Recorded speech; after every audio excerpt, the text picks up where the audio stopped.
انہاں پیشاور لوگاں ہوتے پھر جناب ہوتے نچھاور کرنے پیسے. شرم کرو، حیا کرو. اے دین دی تبلیغ ہے. دیوبندی جب اعتراض کرتے ہیں جناب یہ انہوں نے بریلویوں نے کیا رچا رکھا ہے تماشا ڈھونگ، تو یہ کہتے ہیں جناب دیوبندی بکتے ہیں. دیوبندی ٹھیک کہتے ہیں، وہ ٹھیک کہتے ہیں. آپ کیا دین کی خدمت کر رہے ہیں؟ کیا رسول اللہ نے یہ کام کرایا تھا؟ آپ غور کریں، آپ حضور کا منشا دیکھیں، آپ کا مقصد بعثت دیکھیں کہ حضور نے تعلیم دی، آپ نے معلمین کو پسند کیا، آپ نے صحابہ کو درس دینے کی تلقین کی.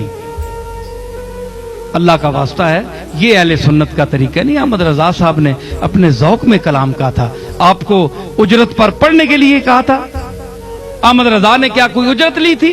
ثابت کرو کہ احمد رضا نے کوئی پیسے لیے ہوں. او مفت او کملی والے نے عشق بول گیا تے تسی اس نے عشق کا کیش کرا رہے ہو.